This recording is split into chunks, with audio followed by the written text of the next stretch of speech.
Good morning, Billy D. Good morning, Derek. Sir D. Many of us know him as Sir D. Good morning, sir. Good morning, those two. HP. There he is. Nice show by you guys last night. Good program. Good job, you guys. Good morning, Vaggie. You had about 4 people reach out to me yesterday, Vaggie, say, is Vegas okay? I haven't heard from her. I'm glad you came in this morning so we could tell everybody you're just fine. I told them that you're fine. We exchange videos. But come on, man. It's 6 o'clock in the morning where you are. HB, you guys are doing a good job over there. Derek Anderson. Nerd Nature, otherwise known as Nerdy. They're doing a really good job, you guys. You guys keep it up. It's all about consistency. Right? Good morning, Leonard. I can see Leonard all the way from my house. JCM. What's this now? You're trying to make me money. JCM, make Pops money. It isn't for me, though. If I got any money right now, I promise I'd give it away. I worked out my lifestyle to where I make exactly what I need, and the rest I give away. NVIDIA. I have a brother-in-law who got an NVIDIA on the ground floor, literally the ground floor. Literally. I mean, they have well over $500,000 in NVIDIA stock now. And he just took it on a advice from his broker. And he's just watched his NVIDIA stock just skyrocket. I'm one of those guys that can't afford NVIDIA stock. No, if I'm stocking anything right now, I'm looking at the psilocybin companies. Because I know in about 5 years, that's going to be the direction. The next 3 to 5. I've consistently said by the year 2030, the whole landscape will have changed. We need 3 to 4 more solid years heading in the same direction we are now. Herbie can afford chicken stock. That's about what I got going over here. Some beef stock too, a little bit of beef stock. But I look at companies like Compass Pathways and Atai Beckley, a couple others. I'm actually going to mention one here this morning to you guys. And that's where, if I've got an extra dollar, that's where I invest nowadays. And we have a different kind of stock. Jesus Christ is mentioning. He has stock. It's either stock or a stack. I think he means a stack. He was saying he has stock in Pamela Anderson porn, but I think he means he has a stack of Pamela Anderson porn. Jesus, there's a big difference between stock and a stack. Just telling you. Okay, bro? Oh, you're creeping me out now, Jesus. Okay? I don't want to know anything about your personal wear items. I really, really don't. Unless we're talking about Burger King underwear. You know, Pops' favorite underwear. The only kind that fit him. The only kind that fit Pops. Burger King underwear. Tell me why, Derek. Tell everybody why. Burger King is the only underwear that'll Pops fits. You can tell everybody, especially tell Jesus Christ in Australia. Why is that? Derek's been around long enough to know. Paige knows.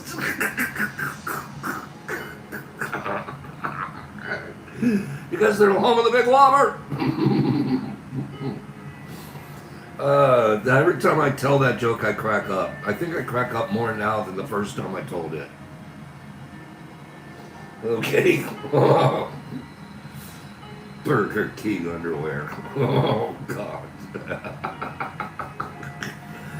Bill's got it backwards. Bill's got Pops Tells Whoppers. Do I, Billy? Am I full of it? Oh, good morning, you guys. Where's the beef? Clearly you haven't seen my underwear lately. Okay, change the subject. Good morning, Rodman. Oh, gosh, making me laugh early. Let's see, you guys.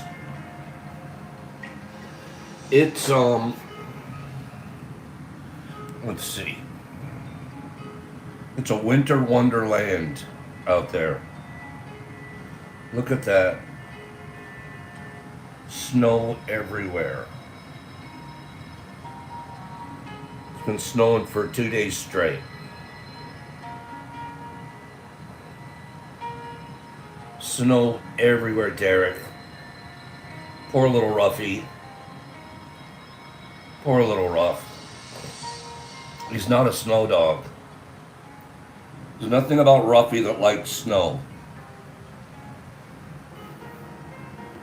Good morning.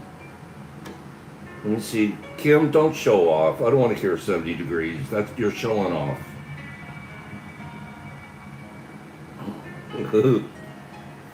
It's very cold. Let me show you guys a quick picture. Let's see if I can find it. Hold on. Where is it? Here it is. Oh, poor thing. You guys ready?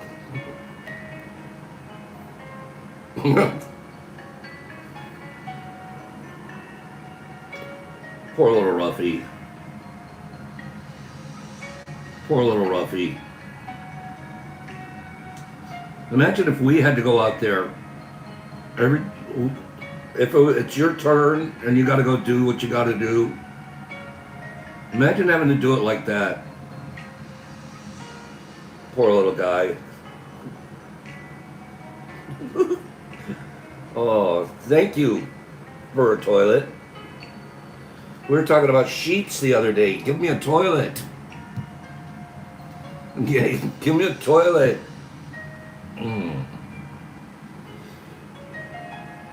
Poor little fella. Oh.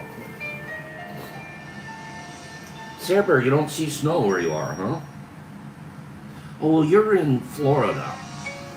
You're in Florida. Well, you're not supposed to. You're where the snowbirds go to. Your kids have never seen snow. I remember as a kid growing up in Southern California, first time we saw snow, you could drive up to the mountains. Went up to Big Bear. Yeah. One of these days, Pops will clean up his act. Probably this weekend. It's too cold. I'm not going to the barber today. I'm telling you up front. I stay home when it snows, unless I have to go to the grow house. And the last 2 times I've had to go during the snow, I called Uber. I'm making Uber responsible to get me there. Okay? The Uber driver should figure it out. I tip him a couple of bucks. Just take me to my grow house. I don't tell him it's a grow house though. I just say drop me off at my friend's house. And then I Uber over. Uber over. Remember, Classic, I didn't know you grew up in the valley. I didn't know you grew up in the valley. I used to do a lot of work in the Burbank area. And yeah, first snow I saw was Big Bear. Our parents took us up there and we would slide down. I think we had some phony baloney toboggan or something. And we would get to slide down the little mountainsides. Serious snow here this week. That's what I should tell him, Kim. I have a bunch of fungi friends in here. A bunch of fungi live here. That's what I need to tell the... that's a good one. Billy D worked in Wrightwood. Is that true? Wrightwood. I helped remodel a cabin there one summer in Wrightwood. Weird long drive up the mountain pass to get up to Wrightwood. I had no idea. You guys got some California blood in you out there. Or at least time in the snow. SoCal. You worked up at the Wrightwood was a nice, still is. Nice for bunny slopes. They don't have any killer. Oh my god. Oh my god. Wait. Look at that. Oh, you can't see. The wind just picked up. Look at the snow coming down. Look at that coming down. Big time.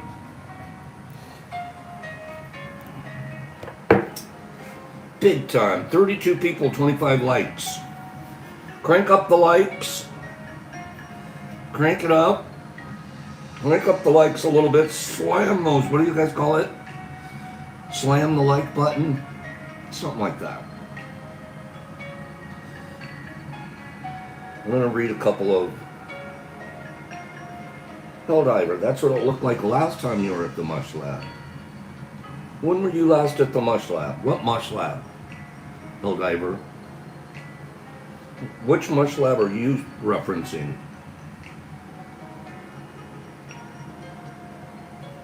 Sammy P.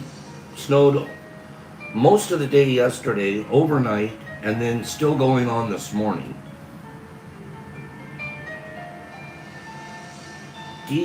DS, here the Detroit one. Helldiver. You're not talking about the Detroit Mush Lab, are you? Are you talking about the Detroit Mush Lab? I don't recognize the name Helldiver. Maybe you had a different name that you were using. Maybe you're talking about a different Detroit. I only know of one Detroit Mush Lab. There are two other guys in the area that are doing Helldiver. Yes, sir, I'm is mycology. DS mycology. DS mycology. I know who you are. I know who DS mycology is. Nice to see you here. Nice to see you here. You know, back in the day, I love you too. Thank you. Very nice to see you. Don't forget to go to your chat options, you guys, and hit all chat instead of just top chat. That way you can get all messages. Okay? So go if you care to see everybody's message. Okay? Buffalo roam the prairies of North America. Always confuses us. Are they buffalo or are they bison? Are they buffalo or are they bison? Why do we have to have a distinction? Why can't they just be buffalo? We're always being corrected. Buffalo never roamed the prairies of North America. Those were bison. They were called buffalo because they reminded the European immigrants of water buffalo from Asia and Africa. Stop being so confusing. Let's just call them all buffaloes. Okay? Just buff it, baby. Just, yeah. I'm not, well, Justin, I'm with you. I've tried bison or buffalo burgers. Not a big fan. Not a big fan. Helldiver, I want to thank you for helping me get started. Kimberly's saying. There you go, Helldiver. There you go, DS Mycology. Catgut. Catgut. Isn't that what they make violin strings out of? The good violins. Sometimes even guitar strings, right? Catgut. How many cats does it take to make one violin string? How many cats does it take to make one violin string? Huh? What do you guys think? How many? Good morning, RX. How many cats does it take to make one violin string? 0. Cat gut does not come from cats. No, it's another one of those ridiculous ones. Cat gut, which is used for making stringed instruments, doesn't come from cats. It comes from sheep and horses. Okay? It comes from sheep and horses. Well, why don't we just call it horse gut or sheep gut? Why? Who thought, oh, cat gut sounds so much better? It doesn't to me. No, RX, I don't see the distinction. I'm not down with that. Leave the cats alone. If you're not using their guts, leave them alone. A chicken is flightless. It's a flightless bird. Kind of like an emu. It's a miniature emu. Not so fast, my friends. Chickens can actually fly for a short period of time. What's the longest recorded flight time for a chicken? Go. What's the longest recorded flight time? People sitting around with stopwatches. This is what they came up with. 2 minutes. That's a long flight. 32 feet. What's the longest recorded flight time? 2 minutes. You guys got them flying around the whole neighborhood for 2 minutes. Longest recorded flight time. Potara nailed it.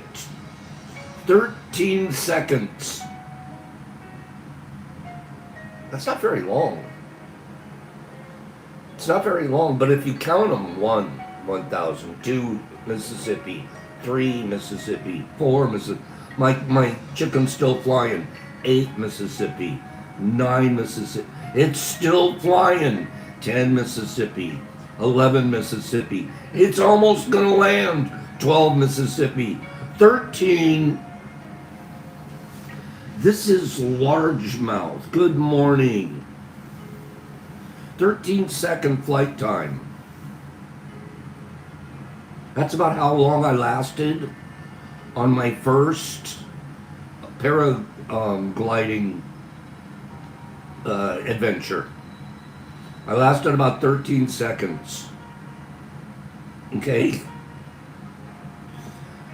My first flight, I was closer to 20 seconds, but it felt like 10.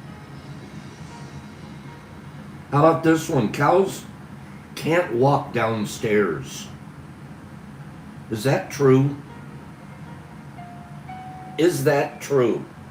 Can a cow walk downstairs? Yes or no? Some of you guys have cows or have been around cows quite a bit.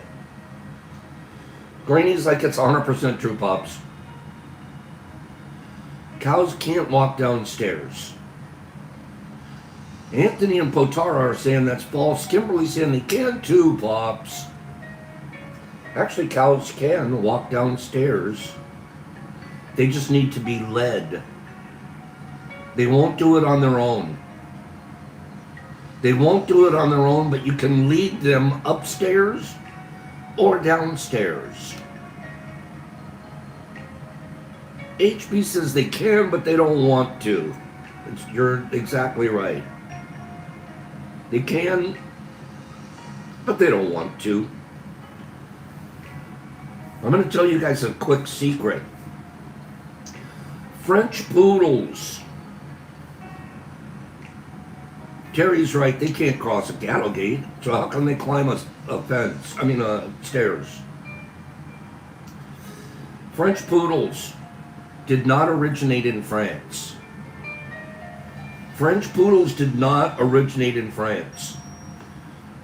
Given that that's a true statement, then where did they originate? Bring me the info. Where did they originate? Huh? Poodles are cool dogs. Poodles are super smart.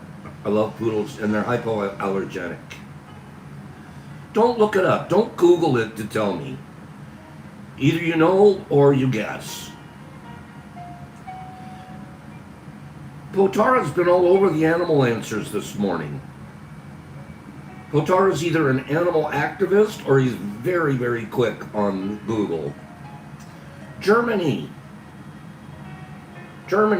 Pedge is right. Potara is right. Captain Obvious is right. French poodles originated in Germany. Well, why didn't you just call it a German poodle? Why? I mean, the stuff is... Come on. Couldn't we just call it a German poodle? Well, just go poodle, period. Why put up French, German, or Swedish on it? Freaking me out.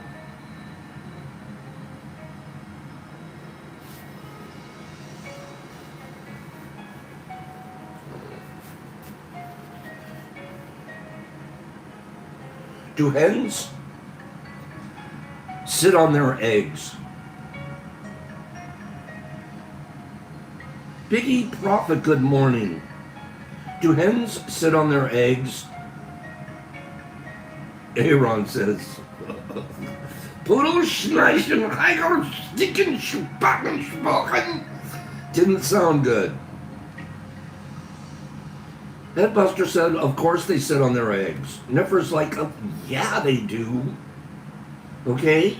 Jesus Christ is telling us something personal, we don't care. Hens don't sit on their eggs. They don't. They hover right above them. They squat. They squat and they hold themselves just a millimeter above the actual eggshell. They don't put their weight down. They're just squatted right there, trying to keep their little babies warm. No sitting for you. 21 days of squats if you want a baby and you're a hen. True. Okay. Final one for today. Which are more dangerous? You ready? Kim's calling the original helicopter moms. That's what they are. Greenie's saying that's why we like chicken legs. Oh, okay. How about this one? Tell me what you think. Which one is more dangerous? What's more dangerous of these three? Hornets, bees, or wasps? A hornet, a bee, or a wasp? Which is more dangerous? We got hornets coming out. We got a wasp. We got a rando wasp. We've got bees. We got hornets. Which one is the most dangerous?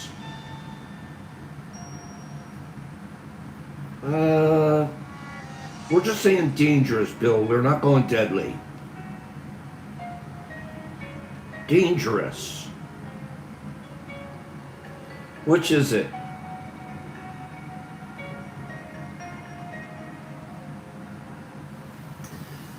Wasps.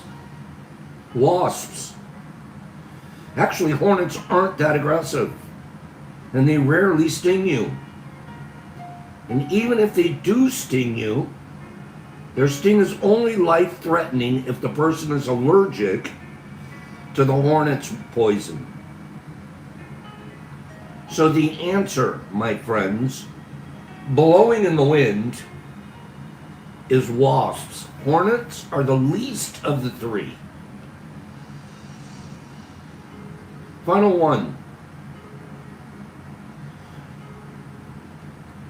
Humans choose monogamy.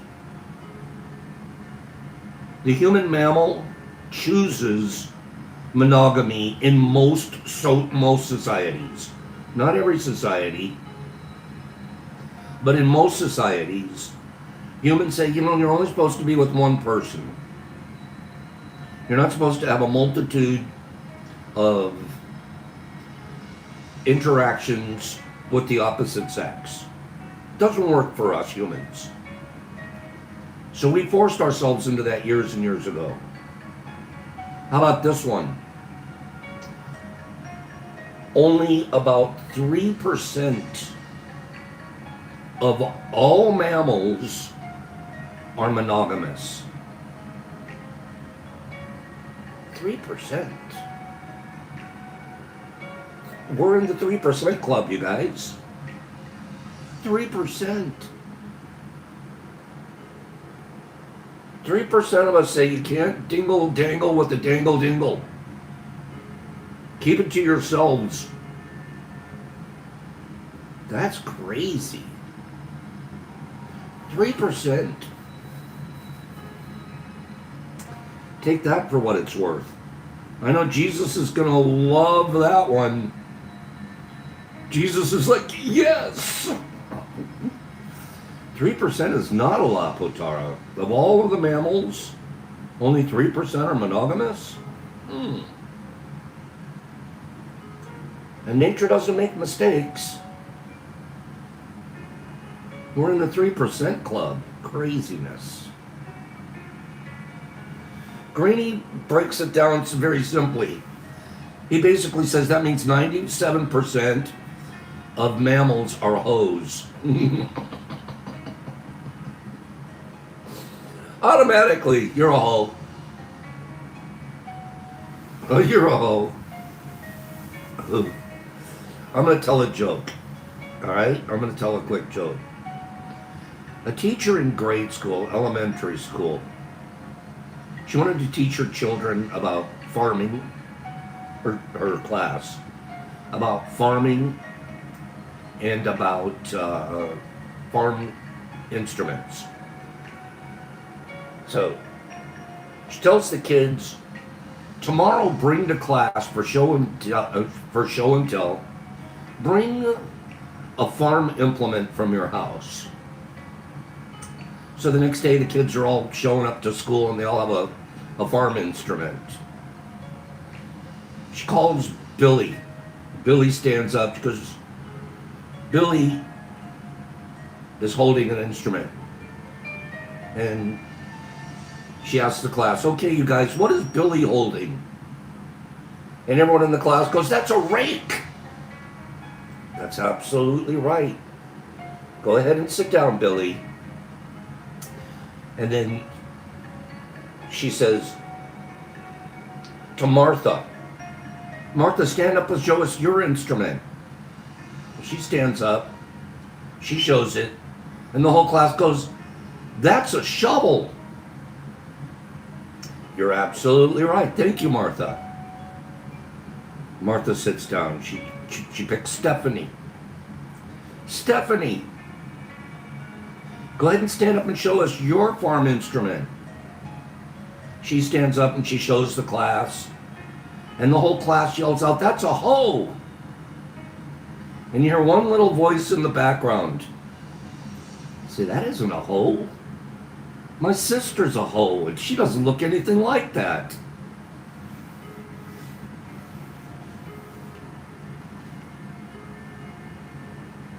Yeah, I did it. I told it. I said it. My sister's a hoe. She doesn't look anything like that. Excuse me. Oh, I hope I didn't offend anybody. Okay? Pop humor, pop humor. I'll take the full hit for that one. Okay.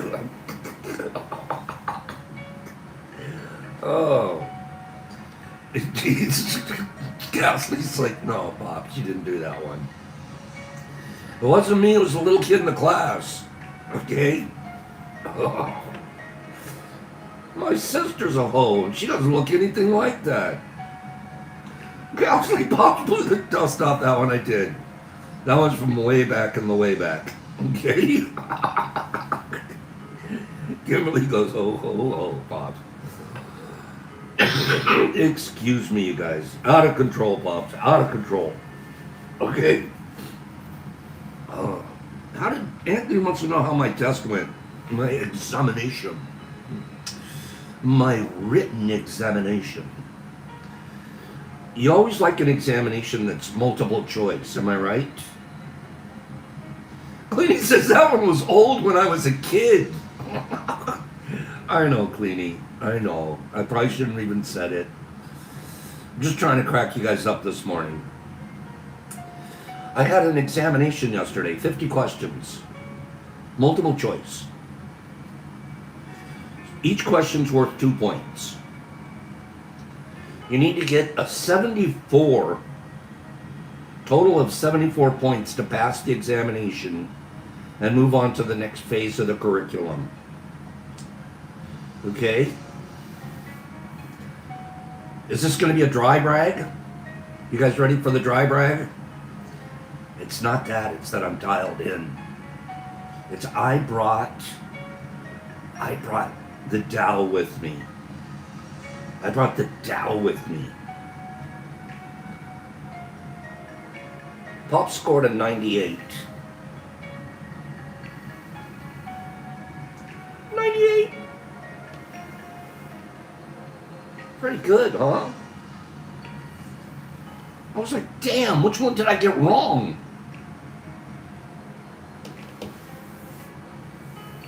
I do good at tests. I always have. I have like this confidence going in. It's like when you go to the DMV. When you're reading the DMV, there's like at least 2 answers on the DMV test that are automatically not going to be the answer. So you can dial it down. If there's like 4 answers, you can dial it down to 2 like that fast. Right? 2 is obviously, you know it's not going to be those 2. So just get in the mindset of the test writer. That's what I try to do. As well as, hopefully I know what I'm doing. Hopefully I've been paying attention in my course and taking good notes and doing what I do. But to walk away with a 98, I'm like, I'll take that. I would have been disappointed with anything below a 90. Just the way my brain works.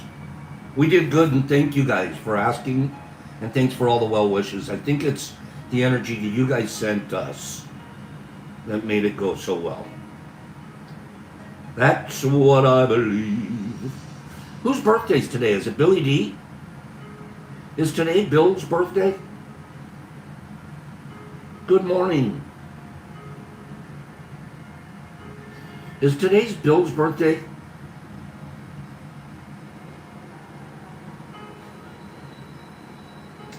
Happy birthday to Billy D. Happy birthday. We hope it's happy. We love a Bill.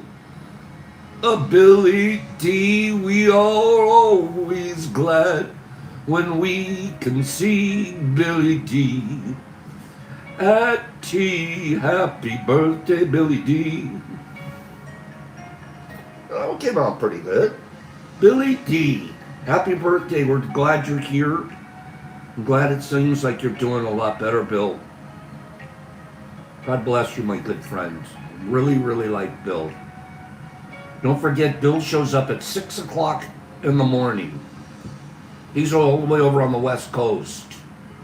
So he's climbing out of bed and doing his thing before even 6 o'clock in the morning.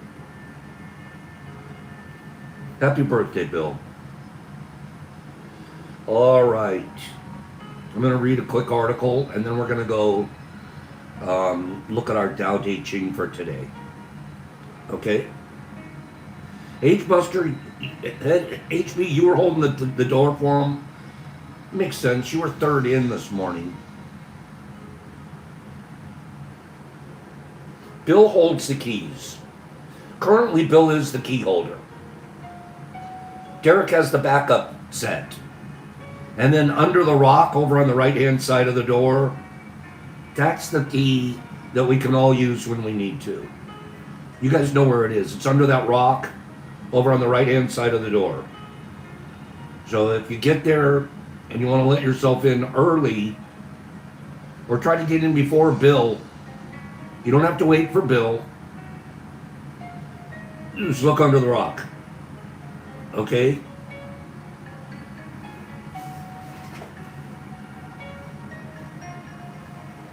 Put down the sunscreen. We just learned, check this out. You want to? We just learned you can make psychedelic-like molecules the same way you can get a tan with ultraviolet light. Researchers at UC Davis combined tryptamine with a bunch of amino acids, zapped them with UV, and they created a whole library of new compounds that bind with the brain's 5-HT2A receptors, which is exactly what classic psychedelics target. Those same receptors, serotonin receptors, 5-HT2A. They've created a whole library of new compounds. Now these new molecules won't make the trees talk or the carpet dance, or you can't even surf your kitchen floor. And so far they've only been tested in mice. But, for instance, one compound activated the 5-HT2A receptor with 93% efficacy. But it didn't cause the classic head twitch response that tells researchers a mouse is tripping. First of all, I didn't know that. I guess there's a classic twitch that a mouse does when it's tripping. Poor mouse. I mean, thank you for working with us, mice, but we didn't want to make your head twitch. But that's one of the ways researchers can tell if a mouse is feeling the effects. Interesting.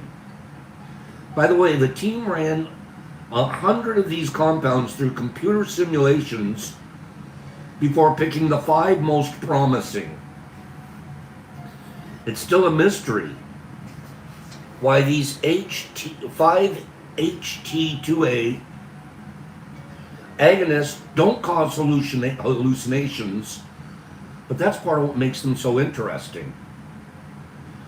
The team at Davis thinks so-called psychoplastogens, which are compounds that promote brain plasticity without the perception disorder, could be the next big thing in medicine. Well, thank goodness we need something new. I think they're twitching. Good morning, Razclat. I think they're twitching because that's their sign they're hallucinating. Thank you, Razclat. We're going so good with this research. Can you imagine if we'd have been researching since the late 60s instead of cutting off the deal and turning psilocybin and other psychedelics into Schedule 3? We're doing some amazing work, you guys. We're doing some amazing work. Razclat, my email is all one word, all undercase, the Detroit Mush Lab, all one word, all lowercase, the Detroit Mush Lab at gmail.com. If you look at one of our moderators right there, the moderators have their name in blue with a little wrench behind their name. They have both written down my email address for anybody interested. So you can find it right there. Okay? You're more than welcome. Good morning, everybody. This is a little bit long. This session's going to be a little bit long, but in my mind, it's going to be worth every moment we spend on it. Okay? So let's dive right in. Let's dive right in.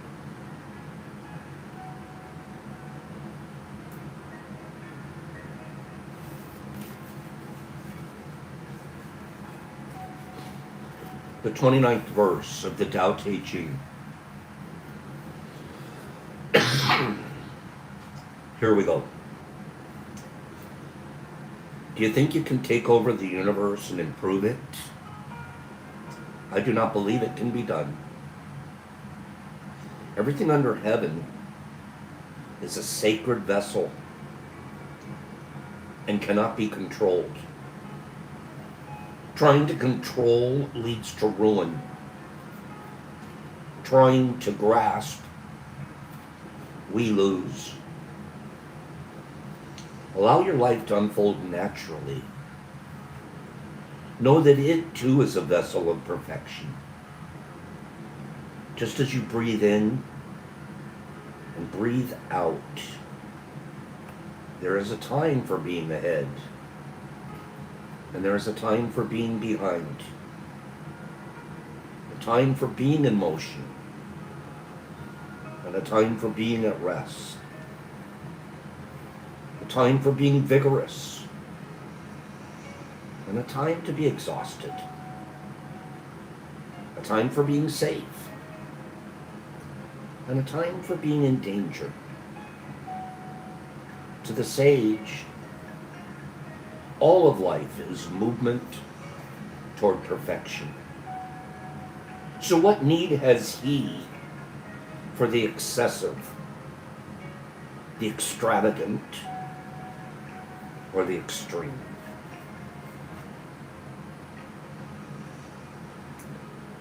We're going to break that down a little bit. I'm going to use some of Dr. Wayne Dyer's writing and some of my notes. I'm going to break that down.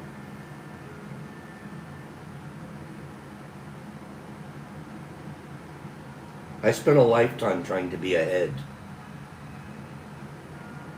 Never in the construction of how I perceive things was it going to ever be okay to be behind. I was so mistaken. And that strive, that drive to be ahead, to be the best, to be first, to have the most, to have the hottest, to be the coolest, all of that, there was no peace. And then when I would achieve one of those things, it didn't mean anything.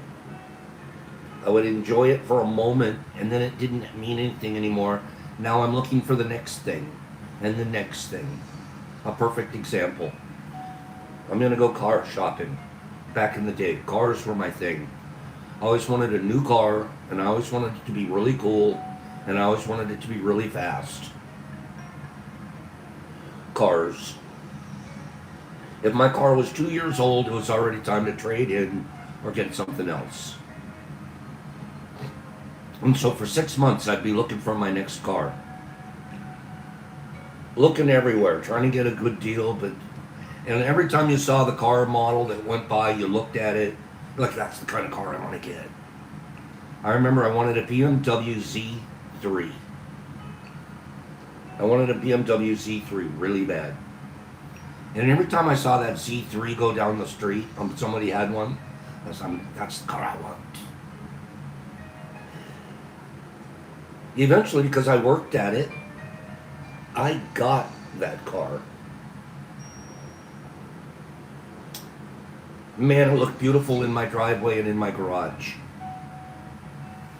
I polished it all the time. I waxed it. I parked it in parking spaces all the way down at the end of a parking lot so it didn't have any other cars around it. Okay? It wasn't that fast, Eric. It was just cool looking. But this car became my god with a small G. You know, the funny thing is, I looked back. It only lasted about 2 months in my focal point. After that, it was just a car in my driveway or in my garage. And I'm either looking for another car, I'm looking for something else, I'm striving. You got the most beautiful car in the world sitting in your driveway. You worked your tail off to get it. It was so important to you, you obsessed over it. You got it, and after about 2 months worth of waxing, it didn't mean anything anymore. It didn't hold my attention. It was a bright bauble. It was like an ornament on a Christmas tree. Just some ornament to hang on my life.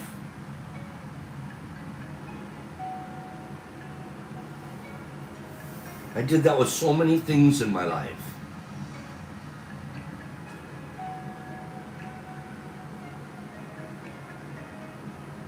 So many things. Do you think that was because I was following nature or I was following my ego? Which do you think? Was I listening to an insatiable ego? Or was I trying to live a natural life? Man, I can tell you now, I'm still not there. I'm still on my own path. But it's so less ego-driven today and trying to focus on the natural path. And it's unusual to me. I spent 60 years living a different life. Now I'm trying to live this life that's not ego-centered, and it's simple, and it's basic, and it's pure. That's why this stuff matters so much to me. I got caught up in the rat race. I got sold a bill of goods by Madison Avenue, and every commercial and every Amazon and every billboard I would drive by. I gotta have that. I don't have to have any of those things. This verse speaks of a natural law that's unaffected by ego. The message is, you're not in charge. You never have been, and you never will be, Pops. So you're advised to let go of any ideas that you have about controlling anything or anyone, including yourself. It's a difficult lesson for most of us to learn. I learn this on a daily basis right now. I study this lesson. I want to get a good grade on this examination, so I study it. I couldn't have gotten the grade I got on my last examination unless I studied. I want this lifestyle. I really do. I want a slower, more natural, more nature-centered, more Tao-centric life today. As Lao Tzu puts it in the beginning of this verse, I do not believe it can be done, improving the universe. Here's one of the most famous scientific minds, Albert Einstein, commenting on this law. The scientist's religious feeling takes the form of a rapturous amazement at the harmony of natural law, which reveals an intelligence of such superiority that compared with it all the systematic thinking and acting of human beings is an utterly insignificant reflection. This feeling is the guiding principle of my life and my work. Albert Einstein, one of the biggest and brightest brains that ever lived, he was getting it. It is to this feeling that I urge you to turn as you put into practice the wisdom of the 29th verse. Tuning into the rapturous feeling of amazement at the sacred perfection of the world helps you release your desire to control anything or anyone. Doing so will allow you to live in the harmony of natural law as Einstein describes it. Lao Tzu reminds us this is heavenly, you guys. Put on a mindset of heaven. Look at the world. Look at the world through heavenly eyes that you're practicing to see it with now. Not materialistic, worldly eyes. What does nature have to offer? What's nature's example to us? Lao Tzu reminds us that everything under heaven is a sacred vessel. That person that you hate, the neighbor you can't get along with, the Iranian that's bombing an Iraqi, the Ukrainians that are fighting the Russians, they have lost track of if they ever even knew. They're a sacred vessel fighting a sacred vessel. If they'd have stopped for a moment and said, that is a sacred vessel, that would be like going into one of your temples and destroying one of the temple artifacts. This sacred thing, this gold chalice, whatever, that you've been worshiping, go tear it down and throw it around. Go put a hand grenade in it. How can that chalice be more sacred than a human's life? That's how mixed up we've gotten it. That's how backwards the world's thinking.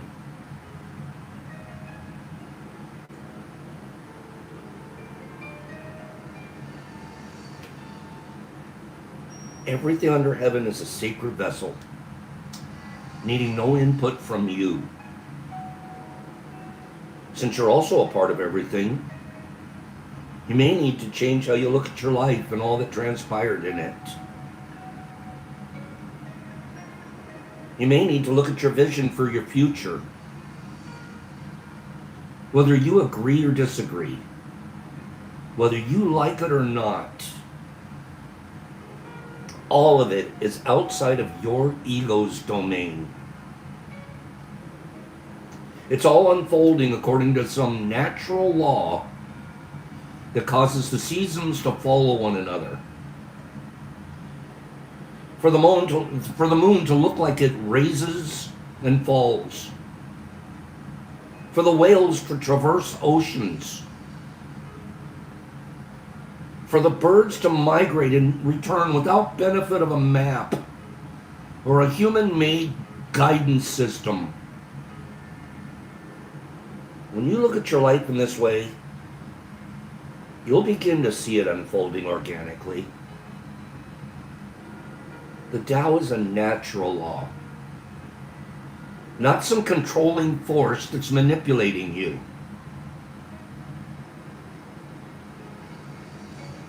We all like a little bit of Alan Watts, don't we? We all like to throw a little Alan Watts philosophy in. I do. In the Tao of philosophy, Alan Watts reminds us that Lao Tzu once said, the great Tao flows everywhere, both to the left and to the right. It loves and nourishes all things, but does not lord it over them. That should be us. Love and nourish all things, and don't lord it over anyone. Do not lord it over anyone. The Tao is the informing principle of God. It's not nature's lord and master. A power-hungry and ego-dominated control freak, it is not. Feeling superior is a human creation. Therefore, feeling inferior is a human creation. And we point at people and we make them feel inferior, don't we? Have you ever done that? Have you ever deliberately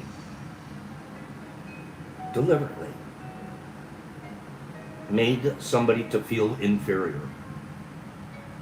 or attempted to? Ultimately, they're responsible for their feelings. But what was your meaning? What were you doing? I would venture to say most of us would have to answer honestly yes to that. Now thinking about it in terms of the Tao and nature, how do you feel about that? How do you feel about that part of you? Well, I'm asking for real answers. I'm asking you to look inside. There isn't anything in nature that makes us, or even attempts to make us, feel inferior and or superior. We're just a sacred vessel, part of it all. Well, I don't want to just be one of the cogs. I want to be one of the guys running the crank. Okay, ego. How's that working for you?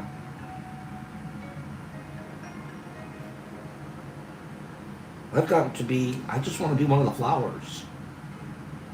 I don't even need to be the biggest sequoia. The sequoia, because he's so big and so grand and so tall, do you think he lords it over all the other trees? I don't. I think he's just happy being a sequoia. The fir tree could care less. The fir tree's pretty happy just being a fir tree.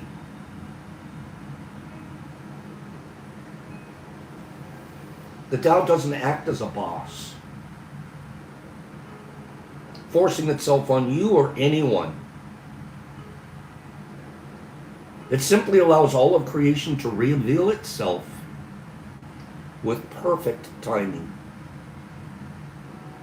And all that is revealed is sacred because it's part of the ego-free Tao. This stuff is so basic.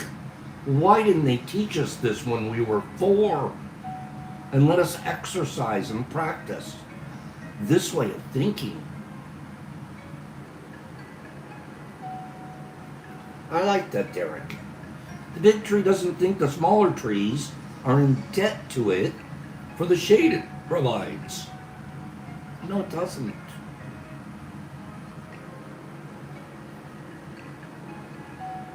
I suggest you create some quiet time to reread this verse and reflect on the sacred nature of everything in your life. Your children are sacred. Are you treating them as such? Your parents are sacred. But they annoy me. They annoy your ego. They're perfect.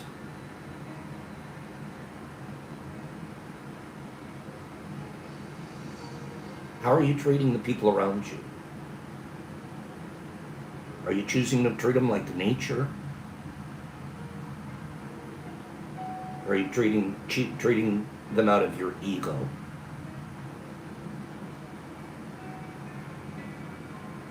I know raising Brock, I treated him out of my ego. If he didn't get good grades, somehow or another it was a reflection on me.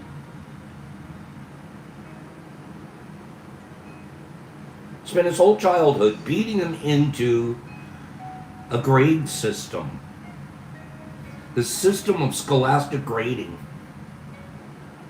We gotta get A's. You're smart. You gotta get an A.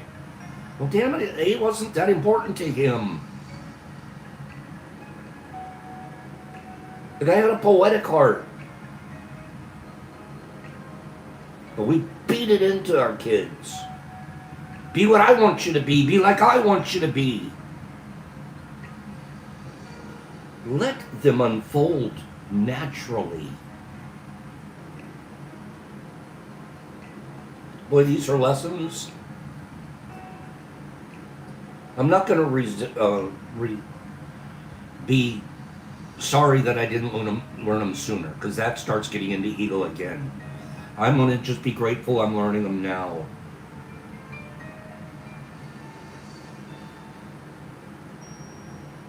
Include your past experiences where you've blamed,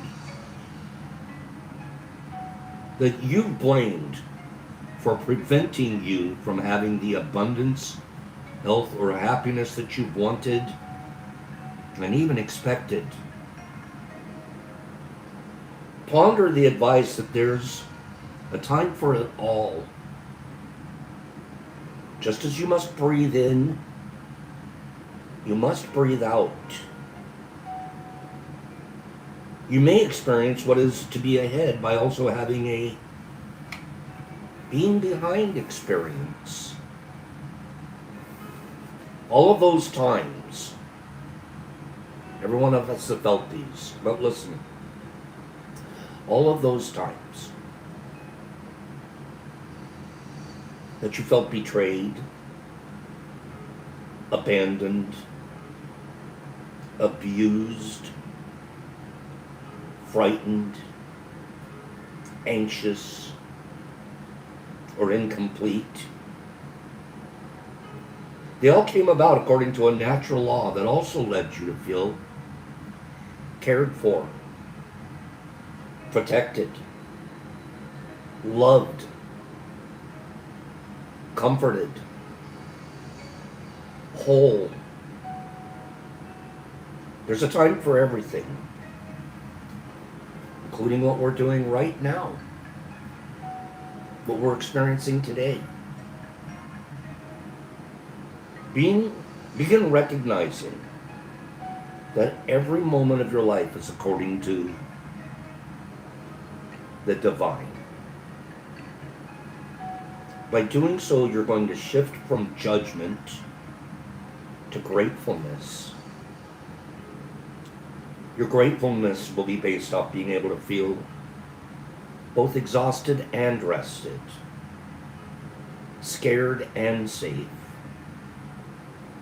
unloved for and cared for. All of you is a part of the natural law.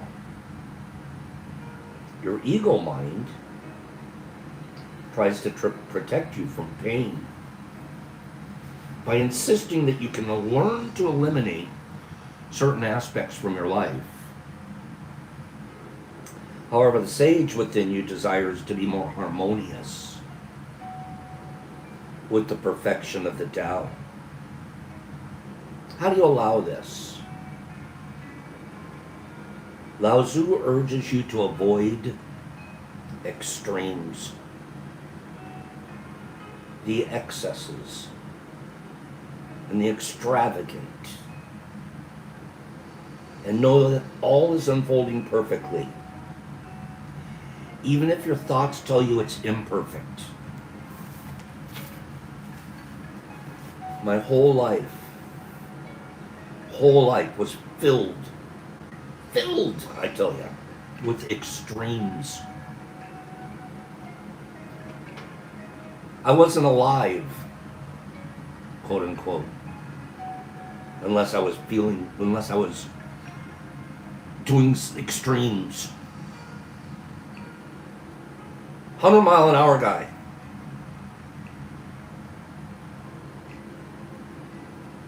$100 miles an hour and I could never catch anything.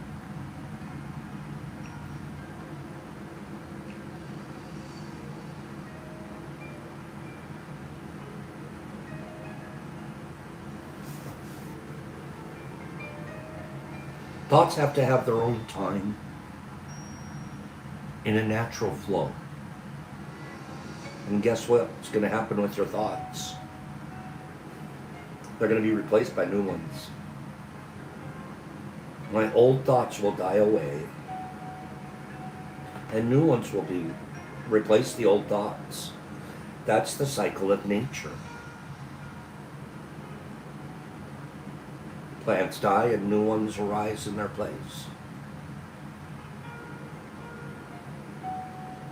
This verse from Lao Tzu is really telling us one thing. Give up needing to control. Begin a conscious program of surrendering and allow your world and everyone in it to do as they are ordained to do.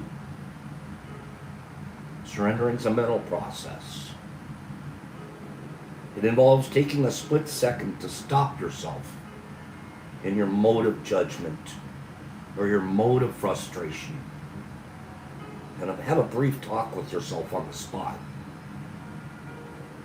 Remind yourself to step back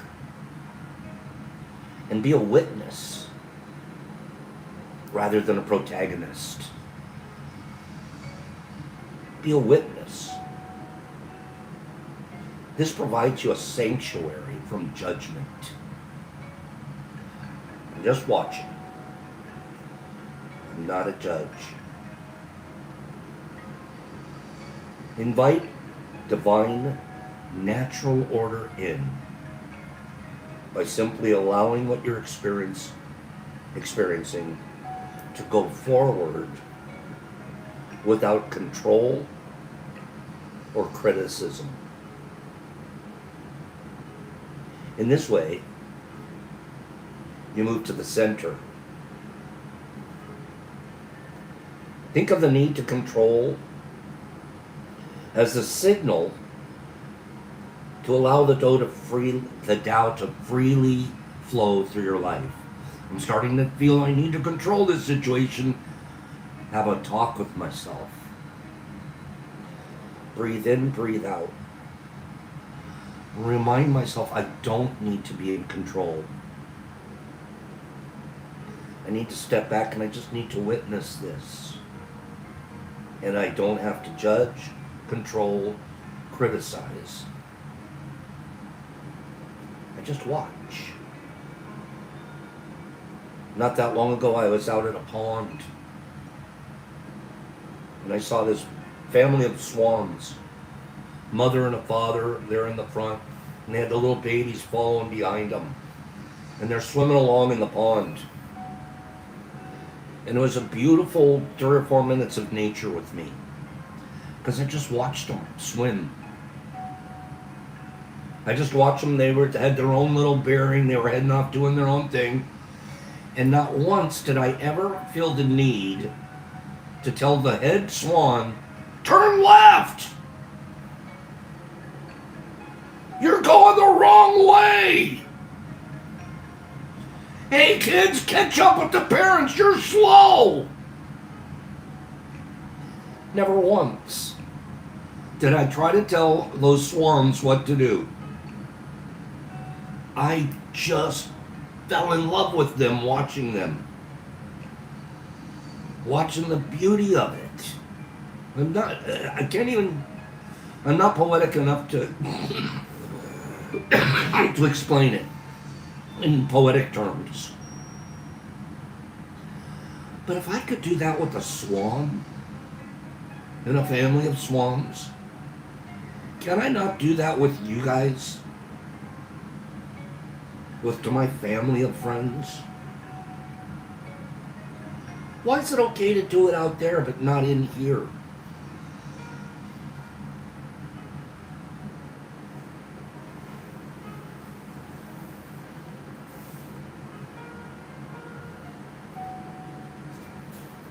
The need to control. If I had been feeling a need to control those swans right then and there, I would have been directly in my ego instead of experiencing the beauty of the Tao. First, your ego mind may loudly scoff at the idea of the Tao being responsible for the perfect unfolding of everything. It's up to you to recognize that your belief that ego can control life is an illusion. Ego does not control life. Ego edges God out.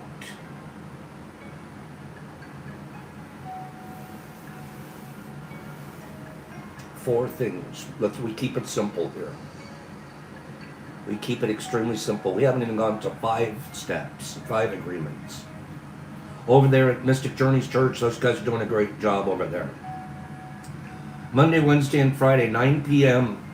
Eastern Standard Time on YouTube. Over there, they're working on a 5th agreement. We're going to look at that this year, the 5th agreement. But for now, dealing with the 4 agreements, be impeccable. I can guarantee you those swans they were being their nature, centered in their own nature, not concerning themselves what anybody thought about them, is swimming along in a beautiful pond, a gorgeous little family together. Impeccability. The divine nature is impeccable. That's what we model. We practice. Don't take it personal. Don't take anything personal. It's limiting. It's your ego when you start taking things personal. You're edging divinity out. Don't make assumptions. I could not assume for a moment where those swans were going to go next, or what their mission was, or where they were going to find dinner, or how cold was it going to be. It's snowing out. What are they going to do? I had made no assumptions. I did have the internal knowledge to say the divine Tao is taking care of them perfectly. The divine Tao is taking care of that family perfectly.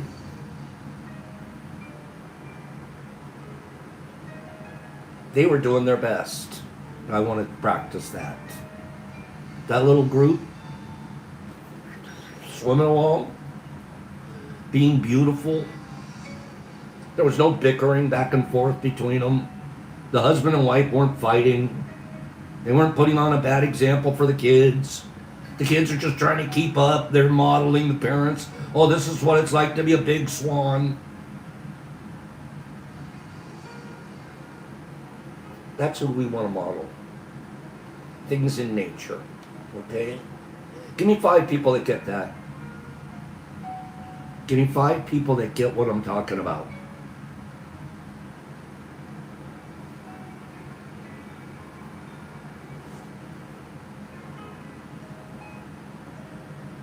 Niffy and Anthony, Derek,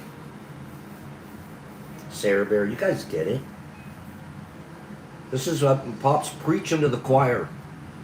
But every day we preach to each other, we're strengthening our belief system. We're changing. We're becoming more kind, more centered. become leaders that care about people and want to bring them up with us. Spreading a new message, a new gospel. The word gospel simply means good news in Greek. We're spreading a new gospel, new good news, that it's not about us.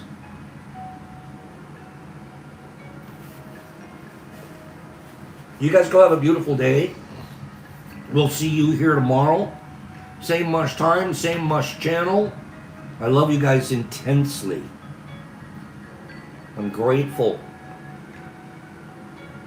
I'm so glad that divine nature has brought us all in orbit to one another. We're all orbiting around each other in our own universe. And we like new planets to come in all the time, don't we? And comets can fly through, and we just gonna love it the way it is and not try to control it. Thank you, Greenie. You guys go have a wonderful, beautiful, fantastic, amazing, grateful day.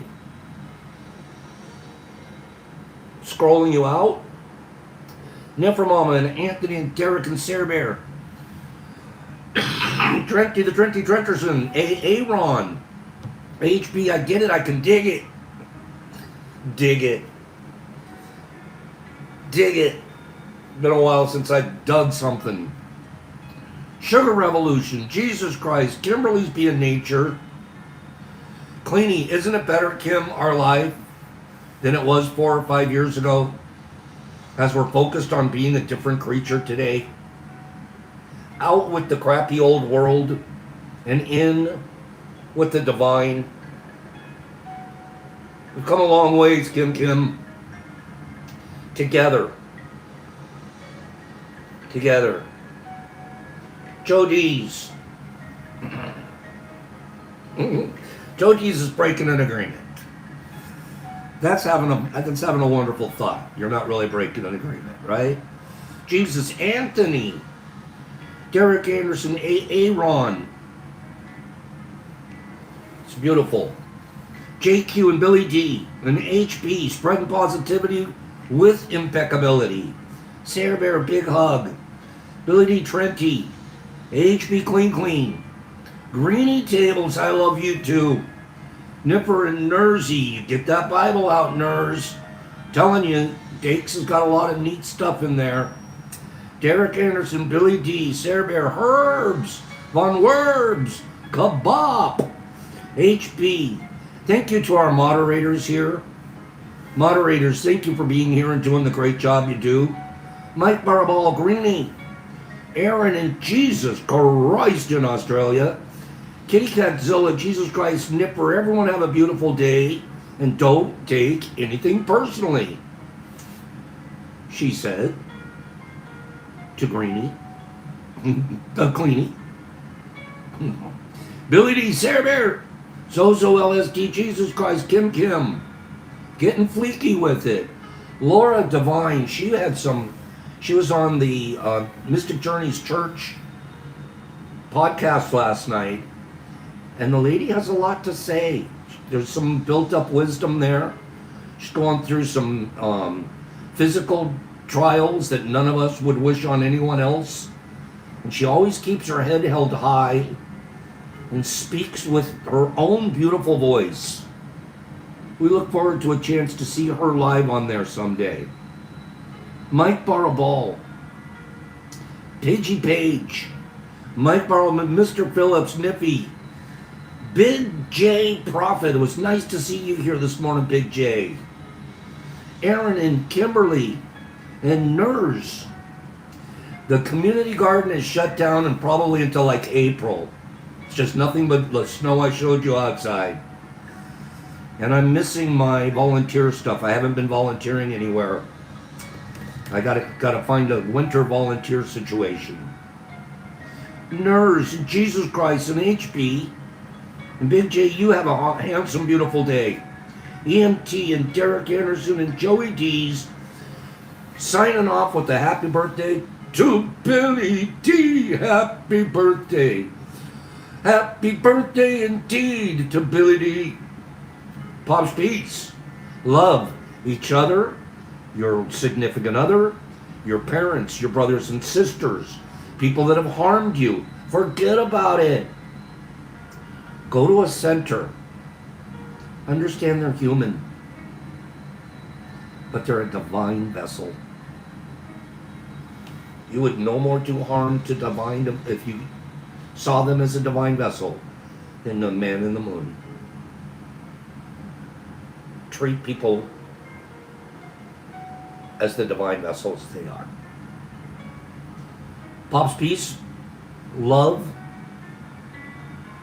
out.